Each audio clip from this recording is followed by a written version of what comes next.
안녕하세요. 오늘도 삶의 맛, 인생라면 채널을 찾아주셔서 감사합니다. 영상을 보시기 전에 구독 버튼과 좋아요 버튼을 꾹 눌러주시고 알림 설정까지 해주시면 새로운 사연을 가장 빨리 만나보실 수 있습니다. 그럼 오늘의 사연을 시작해 보겠습니다. 오늘 여러분께 들려드릴 사연은 40년이라는 긴 세월 동안 한 이불을 덮고 살아온 60대 부부의 이야기입니다. 결혼 생활이라는 것이 참 묘한 것 같습니다. 매일 같은 집에서 생활하고 같은 밥상에서 밥을 먹고 같은 침대에서 잠을 자면서도 서로의 마음 깊숙한 곳까지는 알 수 없는 경우가 많죠. 특히 우리 기성세대는 감정 표현에 서투른 분들이 많아서 더욱 그런 것 같습니다. 주인공 혜숙 씨는 올해 64세입니다. 20대 초반에 남편 민식 씨와 결혼해서 지금까지 42년을 함께 살아왔죠. 두 아들을 키우고 시부모님 뒷바라지를 하며 평생을 가정에만 헌신해왔습니다. 그런데 요즘 들어 혜숙 씨는 깊은 우울감에 빠져 있었습니다.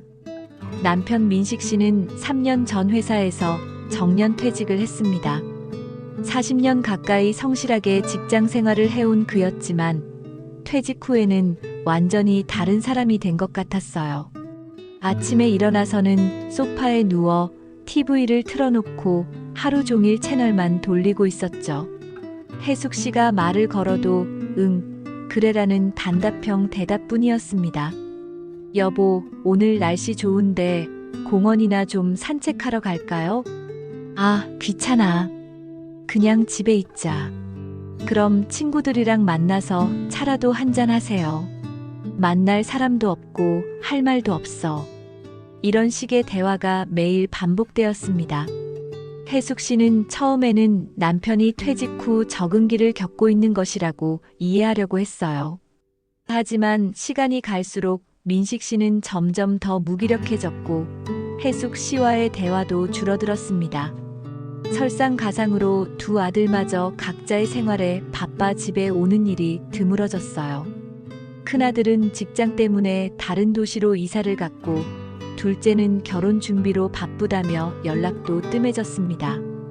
엄마, 요즘 어떻게 지내세요? 한 달에 한 번 정도 오는 큰아들의 전화가 혜숙 씨에게는 유일한 위안이었어요. 그냥 아빠랑 둘이서 잘 지내고 있다. 아빠는 뭐 하고 지내세요? TV 보고 낮잠 자고 그런 대로 지내지. 혜숙 씨는 아들에게 남편에 대한 불만을 털어놓고 싶었지만 자식들에게 부모의 갈등을 얘기하는 것이 부담스러워서 그냥 넘어갔습니다. 이런 생활이 3년째 계속되자 혜숙 씨는 점점 우울해졌어요. 아침에 눈을 뜨면 오늘도 똑같은 하루가 반복될 것이라는 생각에 잠자리에서 일어나기가 싫었습니다. 남편과는 점점 더 대화가 줄어들었고 같은 공간에 있으면서도 마치 혼자 사는 것 같은 외로움을 느꼈어요. 어느 날 혜숙 씨는 우울한 마음을 달래려고 근처 백화점에 나갔습니다. 특별히 살 것이 있었던 건 아니고 그냥 집에만 있기 답답해서 나온 거였어요. 백화점을 이곳저곳 둘러보던 중 문화센터 안내 게시판이 눈에 들어왔습니다. 자서전 쓰기 강좌 마이너스 내 인생을 되돌아보며 의미 있는 글쓰기를 시작해보세요. 혜숙 씨는 이 문구를 보는 순간 마음이 움직였어요. 평생을 남을 위해서만 살아온 자신의 인생을 한번 정리해보고 싶다는 생각이 들었거든요. 집에 돌아와서 남편에게 말했습니다. 여보, 나 문화센터에서 자서전 쓰기 강좌 들어보려고 하는데 어떻게 생각해요? 민식 씨는 TV에서 눈을 떼지 않은 채 대답했어요. 그래, 내가 하고 싶으면 해. 같이 해볼 생각은 없어요? 나는 됐어.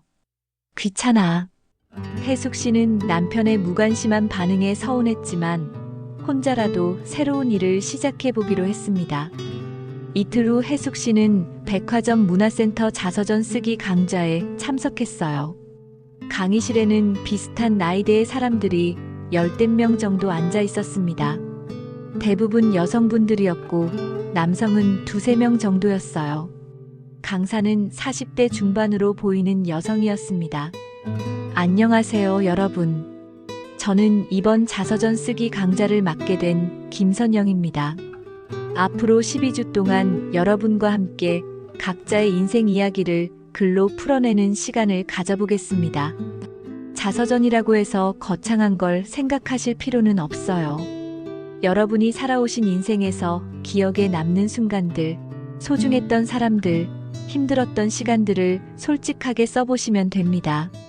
첫 수업에서는 자기소개 시간을 가졌어요. 혜숙 씨도 떨리는 마음으로 자신을 소개했습니다. 안녕하세요. 저는 박혜숙입니다. 올해 64세이고요. 남편과 함께 42년을 살아왔습니다. 두 아들이 있고 평생 가정주부로 살아왔어요.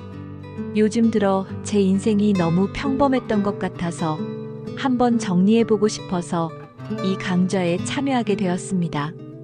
혜숙 씨 다음으로 소개를 한 사람은 비슷한 나이대의 여성이었어요. 안녕하세요. 저는 최윤정입니다. 올해 61세이고요. 남편은 작년에 먼저 세상을 떠났습니다. 혼자 지내다 보니 외로움도 많이 느끼고 남편과의 추억들을 글로 남기고 싶어서 여기에 왔어요. 윤정 씨의 말을 들으며 혜숙 씨는 마음이 짠해졌어요. 자신은 남편이 무관심해서 서운하다고 생각했는데 옆에 있는 것만으로도 감사해야겠다는 생각이 들었거든요. 수업이 끝나고 집으로 돌아가는 길에 윤정 씨와 함께 걸었습니다. 혜숙 씨, 남편분과 사이는 어떠세요? 윤정 씨의 갑작스러운 질문에 혜숙 씨는 당황했어요. 네. 그냥 그래요. 오래 살다 보니까 서로 말이 줄어들기도 하고, 저도 남편과 마지막 몇 년은 그랬어요. 서로 있는 게 당연하다고 생각하니까 대화도 줄어들고 감사함도 잊어버리게 되더라고요. 지금 생각해보면 정말 후회가 많이 돼요. 윤정 씨의 말이 혜숙 씨의 가슴에 깊게 와 닿았습니다. 집에 돌아온 혜숙 씨는 거실에서 여전히 TV를 보고 있는 남편을 바라봤어요. 윤정 씨의 말이 계속 머리에 맴돌았습니다. 서로 있는 게 당연하다고 생각하니까 대화도 줄어들고 감사함도 잊어버리게 된다는 말이요. 여보, 오늘 강좌 어땠어? 민식 씨가 처음으로 먼저 말을 걸어왔어요. 혜숙 씨는 깜짝 놀랐습니다. 네. 좋았어요. 비슷한 나이대 분들이 많이 오셔서 이야기도 나누고. 그래, 좋겠네. 정말 같이 해볼 생각 없어요? 나이 들어서 새로운 거 배우는 것도 좋을 것 같은데. 아니야, 나는 글 쓰는 거 잘 못해. 민식 씨는 다시 TV 쪽으로 고개를 돌렸어요.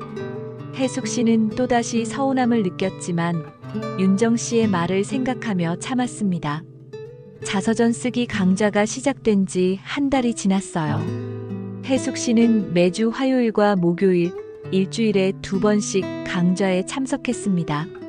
처음에는 어떤 이야기를 써야 할지 막막했는데 점점 재미를 느끼기 시작했어요.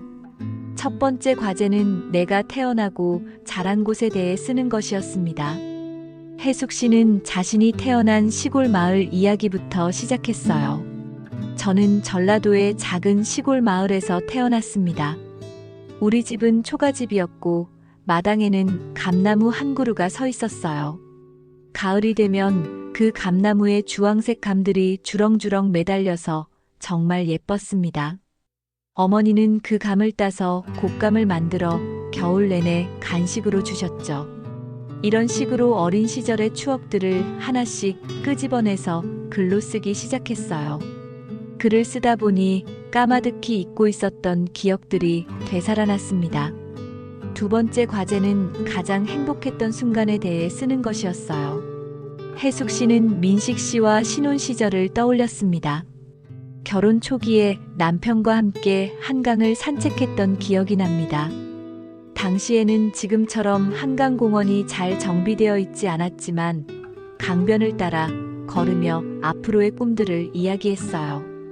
남편은 장래에 작은 가게라도 하나 차려서 아내와 아이들을 잘 먹여 살리겠다고 했고, 저는 예쁜 아이들 둘만 낳아서 행복한 가정을 꾸리겠다고 말했죠. 글을 쓰면서 혜숙 씨는 신혼 시절 민식 씨의 모습을 떠올렸어요. 그때는 정말 다정하고 말도 많았는데 언제부터인가 점점 말수가 줄어들기 시작했던 것 같았어요. 세 번째 과제는 가장 힘들었던 시기에 대한 것이었습니다. 혜숙 씨에게는 두 가지 힘든 시기가 있었어요. 하나는 결혼 초기에 남편이 사업을 시작하려다가 실패했던 시기였고, 또 하나는 부모님이 갑작스럽게 돌아가셨던 때였습니다. 결혼한 지 5년 정도 되었을 때 남편이 친구와 함께 작은 사업을 시작했습니다. 당시에는 젊은 패기로 뭐든지 할 수 있을 것 같았어요. 하지만 사업은 생각보다 어려웠고 결국 큰 빚만 지게 되었습니다. 그때 부모님께서 도움을 주셨지만 얼마 지나지 않아 교통사고로 갑작스럽게 돌아가셨어요. 정말 하늘이 무너지는 것 같았습니다. 이 부분을 쓸 때는 정말 힘들었어요. 그때의 슬픔과 절망감이 고스란히 되살아났거든요. 특히 부모님이 돌아가신 후 민식 씨가 완전히 달라졌던 기억이 났습니다. 그전까지는 실패해도 다시 일어서겠다며 의욕적이었는데 부모님이 돌아가신 후로는 완전히 기가 꺾인 것 같았어요. 그때부터 남편이 많이 변했어요. 말도 줄어들고 표정도 어두워졌습니다. 저는 남편이 사업 실패 때문에 위축된 것이라고 생각했어요. 하지만 시간이 지나도 예전의 밝은 모습은 돌아오지 않았습니다. 강좌에 참석할 때마다 윤정 씨와 친해졌어요. 수업이 끝나면 둘이서 차를 마시며 이야기를 나누는 것이 일상이 되었습니다. 혜숙 씨, 글 정말 잘 쓰시네요. 특히 남편분과의 신혼 시절 이야기를 읽으면서 많이 부러웠어요. 고마워요, 윤정 씨. 그런데 요즘 들어서는 그때가 너무 그리워져요. 지금은 정말 남남처럼 지내고 있거든요. 결혼 생활이라는 게 참 묘해요. 처음에는 모든 걸 다 알고 있다고 생각하는데 시간이 지날수록 모르는 게 더 많아지는 것 같아요. 윤정 씨는 남편분과 어떻게 지내셨어요? 저희도 마지막 몇 년은 대화가 별로 없었어요. 서로 자기 일에만 바쁘고 대화할 시간도 없었죠. 그런데 남편이 아프기 시작하면서 많은 이야기를 나누게 되었어요. 그때서야 알게 된 게 정말 많았어요. 어떤 걸 알게 되셨는데요? 남편이 평생 저에게 말하지 못했던 마음들이 있었어요. 고마웠던 일들, 미안했던 일들, 사랑한다는 표현들을 못했던 것들. 아프면서 그런 이야기들을 많이 해줬어요. 윤정 씨의 말을 들으며 혜숙 씨는 복잡한 마음이 들었어요. 민식 씨에게도 그런 마음들이 있을까 하는 생각이 들었거든요. 강좌가 시작된 지 2달이 지났을 때였어요. 혜숙 씨는 평소보다 조금 일찍 강의실에 도착했습니다. 그런데 복도에서 익숙한 뒷모습을 발견했어요. 저 사람이 우리 민식이 아닌가? 혜숙 씨는 눈을 비비며 다시 봤지만 틀림없었어요. 남편 민식 씨가 다른 강의실로 들어가는 모습이었습니다. 혜숙 씨는 깜짝 놀라서 그 강의실 앞까지 가봤어요. 문에 붙어있는 안내문을 보니 자서전 쓰기 강좌 -5전반이라고 적혀 있었습니다. 어머 세상에, 우리 남편이 자서전 쓰기 강좌를 듣고 있다고? 혜숙 씨는 너무 놀라서 한동안 그 자리에 서 있었어요. 집에서는 그렇게 관심 없다고 했으면서 혼자서 몰래 강좌를 듣고 있었던 거예요. 자신의 강좌 시간이 되어서 강의실로 들어갔지만 혜숙 씨는 수업에 집중할 수가 없었어요. 온통 남편 생각뿐이었습니다. 왜 나한테는 관심 없다고 했을까? 왜 혼자서만 듣고 있을까? 수업이 끝나고 집으로 돌아가는 길에 윤정 씨에게 이야기했어요. 윤정 씨, 오늘 깜짝 놀랄 일이 있었어요. 무슨 일이에요? 우리 남편이 같은 문화센터에서 자서전 쓰기 강좌를 듣고 있더라고요. 오전반으로요. 어머, 정말요? 그런데 왜 비밀로 했을까요? 그게 저도 모르겠어요. 집에서는 그렇게 관심 없다고 했으면서 혹시 혜숙 씨에게 들키고 싶지 않은 이야기가 있는 건 아닐까요? 윤정 씨의 말이 혜숙 씨의 마음에 묘한 불안감을 일으켰어요. 집에 돌아와서 혜숙 씨는 평소처럼 저녁 준비를 했습니다. 민식 씨는 여전히 소파에 누워 TV를 보고 있었어요. 여보, 오늘 뭐 했어요? 그냥 집에 있었어. 거짓말이었어요. 혜숙 씨는 남편이 자신에게 거짓말을 하고 있다는 사실에 더욱 충격을 받았습니다. 밖에 나갈 일은 없었고요. 없었어.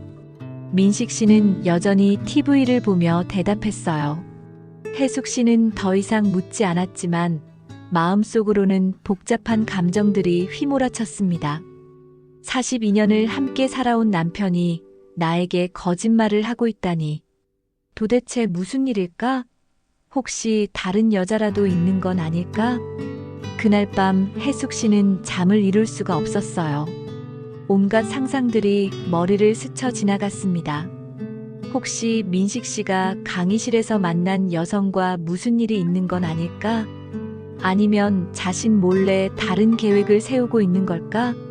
다음 날 민식 씨가 외출하자 혜숙 씨는 그의 방을 뒤져봤어요. 뭔가 단서를 찾을 수 있을 것 같았거든요. 서랍장을 열어보고 옷장도 뒤져봤지만 특별한 건 없었습니다. 그런데 책상 서랍 깊숙한 곳에서 노트 한 권을 발견했어요. 표지에는 나의 이야기라고 적혀 있었습니다. 혜숙 씨는 가슴이 두근거렸어요. 이게 바로 남편이 자서전 쓰기 강좌에서 쓴 글일 거였거든요. 잠시 망설였지만 결국 노트를 열어봤습니다. 첫 페이지에는 민식 씨의 글씨로 이렇게 적혀 있었어요. 이 글을 쓰는 이유는 혜숙에게 평생 하지 못했던 이야기를 하기 위해서입니다. 말로는 차마 할 수 없었던 이야기들을 글로나마 남기고 싶습니다. 혜숙 씨는 손이 떨렸어요. 계속 읽어도 될까 하는 망설임과 함께 궁금함이 더 컸거든요. 혜숙아, 미안하다. 42년 동안 너에게 진실을 말하지 못해서 정말 미안하다. 나는 너의 부모님을 죽인 사람이나 다름없다. 그 죄책감 때문에 평생을 고통 속에서 살았다. 혜숙 씨는 이 문장을 읽고 충격을 받았어요. 내 부모님을 죽였다는 게 무슨 의미인지 도무지 이해가 되지 않았거든요. 계속 읽어나갔어요. 1982년 가을이었다. 나는 친구와 함께 작은 무역업을 시작했다. 당시만 해도 무역업이 돈이 된다는 얘기가 많았고 젊은 나는 큰 꿈을 품고 있었다. 하지만 현실은 녹록지 않았다. 외국 바이어와의 계약이 취소되면서 큰 손실을 보게 되었고 빌린 돈도 갚을 수 없게 되었다. 그때 나는 혜숙의 아버님을 찾아뵈었다. 무릎을 꿇고 도움을 청했다. 장인어른은 아무 말씀 안 하시고 필요한 돈을 빌려주셨다. 사위니까 도와주는 거다. 너무 부담 갖지 말아라고 하시면서. 하지만 사업은 회복되지 않았다. 오히려 더 큰 빚만 지게 되었다. 나는 장인어른께 빌린 돈도 갚지 못했을 뿐만 아니라 더 큰 빚에 허덕이게 되었다. 그런 상황에서 장인어른과 장모님이 교통사고로 돌아가셨다는 소식을 들었다. 혜숙 씨는 이 부분에서 눈물이 났어요. 부모님이 돌아가셨던 그날의 기억이 생생히 떠올랐거든요. 나는 장례식장에서 혜숙이 오열하는 모습을 보면서 죽고 싶었다. 내가 사업만 실패하지 않았어도 장인어른께 빚을 지지만 않았어도 부모님이 그렇게 힘들어하시지 않았을 텐데 내 때문에 스트레스를 받으시다가 돌아가신 것 같았다. 혜숙 씨는 고개를 저었어요. 부모님은 민식 씨의 사업 실패 때문이 아니라 그냥 불의의 교통사고로 돌아가신 것이었거든요. 하지만 민식 씨는 그렇게 생각하지 않았나 봤어요. 그 이후로 나는 해숙에게 어떤 말도 할 수가 없었다. 미안하다는 말조차 할 자격이 없다고 생각했다. 해숙이 웃으면 내 때문에 부모님을 잃은 아이가 웃고 있다는 생각에 가슴이 아팠고, 해숙이 울면 내가 울게 만든 것 같아서 더욱 죄스러웠다. 아이들이 태어나고 자라면서도 마찬가지였다. 해숙이 아이들을 키우느라 힘들어할 때마다 내가 제대로 된 남편이고 아버지였다면 더 잘해줄 수 있었을 텐데 하는 생각뿐이었다. 그래서 점점 더 말이 없어졌다. 뭘 해줘도 부족할 것 같았고, 무슨 말을 해도 변명처럼 들릴 것 같았다. 회사에서 일할 때도 마찬가지였다. 성실하게 일한다고 해서 내 죄가 없어지는 건 아니지만 적어도 해숙과 아이들에게는 경제적으로 불편함이 없게 해주자고 생각했다. 그게 내가 할 수 있는 최소한의 책임이라고 생각했다. 하지만 퇴직을 하고 나니 더 이상 핑계거리도 없어졌다.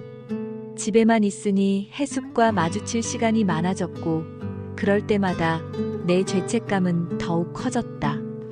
해숙은 나에게 대화를 시도하고 함께 어디 가자고 제안하기도 했지만 나는 그럴 자격이 없다고 생각했다. 그러던 중에 우연히 자서전 쓰기 강좌를 알게 되었다. 처음에는 별 관심이 없었는데 해숙이 같은 강좌를 듣겠다고 했을 때 마음이 움직였다. 해숙이 자신의 인생을 돌아본다면 분명 부모님 이야기도 쓸 것이고, 그러면 나에 대한 원망도 나올 것이다. 그때 내가 진실을 말해야 하는 건 아닐까 하는 생각이 들었다. 하지만 해숙과 같은 반에 들어갈 용기는 없었다. 그래서 다른 시간대 강좌에 신청했다. 해숙에게는 관심 없다고 거짓말을 했다. 어차피 평생 거짓으로 살아온 인생에 거짓말 하나 더 보태는 게 뭐가 대수겠는가. 이 글을 쓰면서도 해숙에게 보여줄 용기가 있을지 모르겠다. 하지만 적어도 내 마음만은 정리하고 싶었다. 해숙아, 42년 동안 너를 사랑했다. 하지만 그 사랑을 표현할 자격이 없다고 생각했다. 너에게 따뜻한 말 한마디 건네는 것조차 염치 없는 일이라고 생각했다. 만약 이 글을 내가 읽게 된다면 그건 아마도 내가 용기를 내서 보여준 것이거나 아니면 우연히 발견한 것이겠지. 어느 쪽이든 상관없다. 이제는 너도 진실을 알 권리가 있다고 생각한다. 해숙아, 정말 미안하다. 그리고 사랑한다. 해숙 씨는 노트를 덮고 한참 동안 울었어요. 머리가 복잡했습니다. 충격적이기도 했고 안타깝기도 했고 화가 나기도 했어요.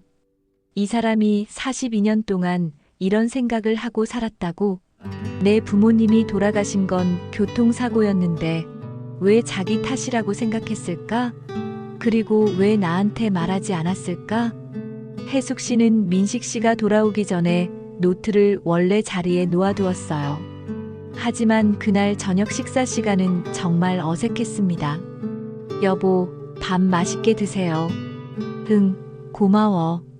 오늘 뭐 특별한 일 없었어요? 별일 없었어. 평소와 똑같은 대화였지만 해숙 씨에게는 모든 게 다르게 느껴졌어요. 민식 씨의 표정도 목소리도 행동도 모든 게 다르게 보였습니다. 그날 밤 해숙 씨는 잠들지 못하고 계속 생각했어요. 민식 씨의 글에서 읽은 내용들이 머리에서 떠나지 않았거든요. 특히 해숙이 웃으면 내 때문에 부모님을 잃은 아이가 웃고 있다는 생각에 가슴이 아팠고, 해숙이 울면 내가 울게 만든 것 같아서 더욱 죄스러웠다는 부분이 계속 마음에 걸렸어요. 그래서 그렇게 말이 없어진 거구나. 그래서 나와 거리를 두려고 했던 거구나. 해숙 씨는 지난 40년을 되돌아봤어요. 민식 씨가 언제부터 말수가 줄어들기 시작했는지, 언제부터 표현을 하지 않게 되었는지 생각해 봤습니다. 분명히 부모님이 돌아가신 그 시점부터였어요. 내가 그때 더 세심하게 살펴봤어야 했는데, 남편이 힘들어하는 걸 몰랐다니. 하지만 동시에 화도 났어요. 그렇다고 42년 동안 아무 말도 안 하고 혼자서만 끙끙 앓는 게 맞는 건가? 나도 남편이 무슨 생각을 하는지 몰라서 얼마나 외로웠는데.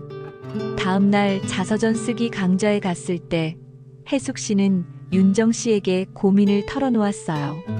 물론 구체적인 내용은 말하지 않고 은연중에 넌지시 물어봤습니다. 윤정 씨, 만약에 남편이 42년 동안 큰 비밀을 숨기고 살았다는 걸 알게 된다면 어떻게 하실 거예요? 어떤 비밀인지에 따라 다르겠지만 일단은 왜 그렇게 오랫동안 숨겼는지 이유를 알고 싶을 것 같아요. 그리고 앞으로 어떻게 할 건지도. 만약에 그 비밀이 나쁜 의도가 아니라 오히려 상대방을 위한 거였다면요? 그럼 더 속상할 것 같아요. 혼자서 그런 걸 끙끙 앓고 있었다는 게. 부부라는 건 함께 짊어져야 하는 거잖아요. 윤정 씨의 말이 혜숙 씨의 마음을 정리하는 데 도움이 되었어요. 강좌에서 그날의 과제는 가족에게 하지 못한 말에 대해 쓰는 것이었어요. 혜숙 씨는 이 주제를 받고 머리가 복잡해졌습니다. 민식 씨에게 하지 못한 말이 너무 많았거든요. 남편에게 하지 못한 말들이 정말 많습니다. 고맙다는 말, 사랑한다는 말, 그리고 미안하다는 말. 결혼 초기에는 그런 말들을 자주 했는데 언젠가부터 서로 그런 표현을 하지 않게 되었어요. 당연하다고 생각했던 것 같아요. 부부니까 굳이 말하지 않아도 알겠지 하는 생각으로. 하지만 지금 생각해보니 그게 아니었던 것 같아요. 표현하지 않으면 상대방은 모를 수도 있는 거죠. 42년을 함께 살았지만 정작 서로의 마음 깊은 곳은 모르고 있었던 것 같습니다. 남편이 무뚝뚝해서 서운했는데 혹시 내가 먼저 그런 표현을 하지 않아서 남편도 표현하기 어려웠던 건 아닐까요? 서로가 서로에게 벽을 쌓고 살았던 것 같아서 안타깝습니다. 글을 쓰면서 혜숙 씨는 자신도 민식 씨에게 하지 못한 말들이 많다는 걸 깨달았어요. 고마움도 제대로 표현하지 못했고 사랑한다는 말도 언제부터인가 하지 않게 되었죠. 수업이 끝나고 집으로 돌아오는 길에 혜숙 씨는 결심했어요.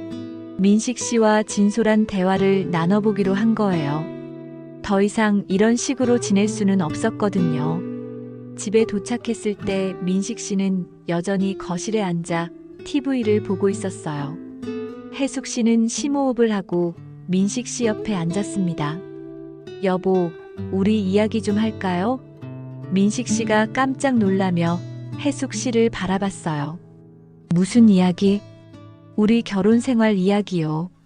요즘 자서전 쓰기 강좌를 들으면서 많은 생각이 들어서요. 민식 씨는 불편한 표정을 지었어요. 갑자기 무슨 소리야? 갑작스러운 게 아니에요. 사실 저도 오래전부터 하고 싶었던 이야기예요. 혜숙 씨는 잠시 망설이다가 말을 이어갔어요. 여보, 혹시 나한테 숨기고 있는 일이 있어요? 민식 씨의 얼굴이 굳어졌어요. 무슨 뜻이야? 그냥요. 42년을 살았는데 서로에 대해 모르는 게 너무 많은 것 같아서요. 별거 아닌 걸 가지고 뭘 그렇게 복잡하게 생각해. 민식 씨는 다시 TV 쪽으로 고개를 돌렸어요. 하지만 혜숙 씨는 포기하지 않았습니다. 여보, 사실 알고 있어요. 뭘 안다는 거야? 자서전 쓰기 강좌 다니는 거요. 민식 씨는 깜짝 놀라며 혜숙 씨를 쳐다봤어요. 어떻게 알았어? 우연히 문화센터에서 봤어요. 왜 나한테는 관심 없다고 하면서 혼자서만 듣고 있었어요? 민식 씨는 한참 동안 말이 없었어요.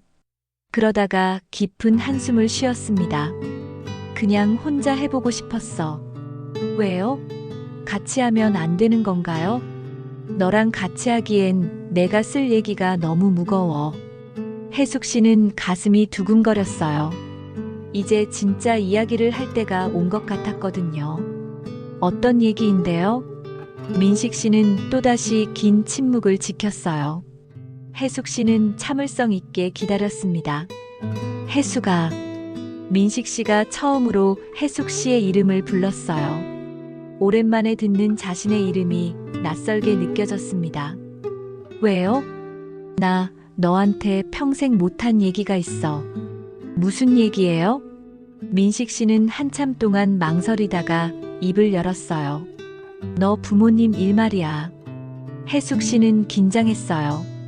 이제 민식 씨가 직접 이야기를 꺼낸 거예요. 부모님이 어떡해요? 내가 죽였어. 네. 혜숙 씨는 깜짝 놀란 척했어요. 이미 민식 씨의 노트를 통해 알고 있는 내용이었지만 직접 듣는 것은 또 다른 충격이었어요. 무슨 소리예요? 부모님은 교통사고로 돌아가셨잖아요. 내 때문이야. 내가 사업 실패해서 아버님한테 빚을 졌거든. 그 스트레스 때문에 돌아가신 거야. 민식 씨의 목소리가 떨렸어요. 42년 동안 혼자 간직해온 비밀을 처음으로 입 밖에 내는 순간이었거든요. 그게 아니에요. 혜숙 씨가 조용히 말했어요. 뭐가 아니야? 부모님은 당신 때문에 돌아가신 게 아니에요. 그냥 불의의 교통사고였어요. 아니야, 내가 빚을 지지만 않았어도. 여보, 부모님이 돌아가신 건 정말 갑작스러운 사고였어요. 당신이 빚을 진 것과는 아무 상관이 없어요. 민식 씨는 혜숙 씨를 빤히 쳐다봤어요. 정말이야? 정말이에요. 그런데 당신은 42년 동안 그렇게 생각하고 살았던 거예요? 민식 씨는 고개를 끄덕였어요. 그러자 혜숙 씨의 눈에서 눈물이 흘러내렸습니다. 어떻게 그런 생각을 혼자서만 하고 살았어요? 왜 나한테 말하지 않았어요? 미안해서 그랬어. 내가 나를 미워할까봐. 미워하기는요. 오히려 고마웠어요. 그때 빚 때문에 힘들었을 텐데 아버지한테 가서 도움을 청할 용기를 냈다는 게 정말이야? 정말이에요. 그리고 부모님도 기꺼이 도와주셨잖아요. 사위니까 도와주는 거라고 하시면서 민식 씨는 혜숙 씨의 말을 듣고 눈물을 흘렸어요. 42년 동안 자신을 짓누르고 있던 죄책감이 조금씩 풀어지는 기분이었거든요. 그런데 왜 이제서야 말해요? 왜 42년 동안 혼자서만 끙끙 앓았어요? 말할 용기가 없었어. 그리고 내가 알면 더 슬퍼할까봐. 슬프긴요. 오히려 당신이 그런 마음의 짐을 혼자 지고 살았다는 게 더 슬퍼요. 혜숙 씨는 민식 씨의 손을 잡았어요.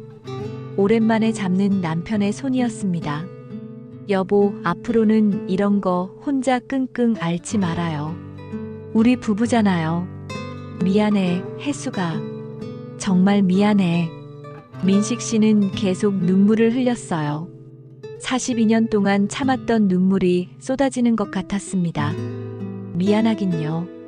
당신이 그렇게 힘들어했는지 몰랐던 내가 더 미안해요. 두 사람은 그날 밤 오랫동안 이야기를 나눴어요. 그동안 하지 못했던 이야기들, 서로에 대한 오해들, 그리고 42년 동안의 마음들을 나눴습니다. 사실 나도 당신한테 서운했어요. 왜 그렇게 말이 없는지, 왜 나랑 대화를 안 하려고 하는지. 미안해. 뭔가 말을 하면 변명 같을 것 같아서. 변명이 아니라 진심이었는데요. 앞으로는 말할게. 늦었지만 늦지 않았어요. 우리 앞으로도 더 살아야 하잖아요. 민식 씨는 혜숙 씨의 말에 희미하게 웃었어요. 오랜만에 짓는 진짜 웃음이었습니다. 다행이에요. 늦었지만 새로 시작할 수 있어서. 늦지 않았어. 우리 앞으로 더 살아야 할 시간이 많잖아. 그래요. 건강하게 오래오래 함께 살아요. 그럼 약속이야. 그렇게 해서 혜숙 씨와 민식 씨는 진정한 새 출발을 하게 되었습니다. 42년이라는 긴 세월 동안 서로를 오해하며 살았지만 용기를 내어 진실을 마주한 결과 더욱 깊은 사랑을 확인할 수 있었어요. 현재 두 사람은 65세와 67세가 되었습니다. 여전히 자서전 쓰기는 계속하고 있어요. 이제는 함께 쓰는 일기 형태로 매일의 소소한 행복들을 기록하고 있습니다. 그리고 전국 각지에서 불러주는 강의를 통해 자신들의 경험을 나누며 많은 부부들에게 희망을 주고 있어요. 손주들도 이제 셋이 되었습니다. 큰아들에게는 7살 아들과 3살 딸이 있고 둘째에게는 작년에 아들이 태어났어요. 손주들은 할아버지, 할머니와 함께하는 시간을 정말 좋아합니다. 할아버지, 할머니는 왜 이렇게 사이가 좋아요? 어느 날 7살 손자가 물어봤어요. 할아버지, 할머니가 서로를 정말 사랑하기 때문이야. 저도 나중에 그렇게 결혼할 거예요. 손자의 천진난만한 말에 두 사람은 웃으며 대답했어요. 그래, 우리 손자도 좋은 사람 만나서 행복하게 살 거야. 윤정 씨도 이제 새로운 삶을 살고 있어요. 서예를 배워서 이제는 작은 전시회도 열고 있고 새로운 친구들과 함께 즐거운 시간을 보내고 있습니다. 혜숙 씨 부부 덕분에 저도 새로운 시작을 할 수 있었어요. 윤정 씨는 종종 이렇게 말하며 고마움을 표현해요. 혜숙 씨와 민식 씨의 이야기는 많은 사람들에게 큰 감동을 주고 있습니다. 특히 비슷한 나이대의 부부들에게는 새로운 희망이 되고 있어요. 자신들도 다시 시작할 수 있다는 용기를 갖게 되었거든요. 두 사람이 전하는 메시지는 간단하지만 강력합니다. 늦었다고 생각하지 마세요. 언제든 새로운 시작이 가능해요. 서로의 마음을 솔직하게 나누세요. 그것이 가장 중요해요. 함께 새로운 일에 도전해보세요. 나이는 숫자일 뿐이에요. 지금 이 순간에도 여러분 곁에는 혜숙 씨의 민식 씨 같은 사람이 있을지 모릅니다. 말로 표현하지는 못하지만 여러분을 진심으로 사랑하고 여러분의 행복을 위해 묵묵히 노력하고 있는 사람 말이에요. 혹시 여러분의 배우자가 요즘 말수가 줄어들었다면, 무뚝뚝해졌다면 한번 진심 어린 대화를 나눠보세요. 그 사람만의 사연이 있을 수 있어요. 그리고 그 사연은 여러분을 향한 사랑 때문일 수도 있습니다. 오늘 저녁 그 사람에게 고마웠던 마음을 전해보시는 건 어떨까요? 고마워, 사랑해, 수고했어. 이런 간단한 말 한마디가 42년의 오해를 풀어준 것처럼 여러분의 한마디도 누군가에게는 새로운 시작이 될 수 있을 거예요. 혜숙 씨와 민식 씨는 이제 손잡고 석양을 바라보며 말합니다. 우리 정말 늦지 않았구나. 네, 정말 늦지 않았습니다. 사랑에는 나이도 시간도 한계도 없으니까요. 지금이라도 새로 시작하면 됩니다. 여러분도 용기를 내보세요. 진실을 마주할 용기, 새로운 시작을 할 용기, 사랑을 표현할 용기를 말이에요. 그러면 여러분에게도 혜숙 씨와 민식 씨 같은 행복한 이야기가 시작될 거예요. 42년의 오해를 풀고 새로운 사랑을 시작한 이 부부의 이야기가 여러분에게 작은 용기라도 드릴 수 있었다면 정말 기쁠 것 같습니다. 오늘 사연은 여기까지입니다. 혹시 여러분에게도 비슷한 경험이나 생각이 있으시다면 댓글로 나눠주세요. 여러분의 이야기도 누군가에게는 큰 힘이 될 수 있을 거예요. 그리고 이 영상이 도움이 되었다면 좋아요와 구독 부탁드립니다. 알림 설정까지 해주시면 새로운 사연을 가장 빨리 만나보실 수 있어요. 다음에도 여러분의 마음에 따뜻함을 전해드릴 수 있는 좋은 사연으로 찾아뵙겠습니다. 여러분도 혜숙 씨와 민식 씨처럼 사랑하는 사람과 함께 행복한 하루하루를 보내시길 바라며 오늘 사연을 마무리하겠습니다. 늦지 않았습니다. 지금 시작하세요. 감사합니다.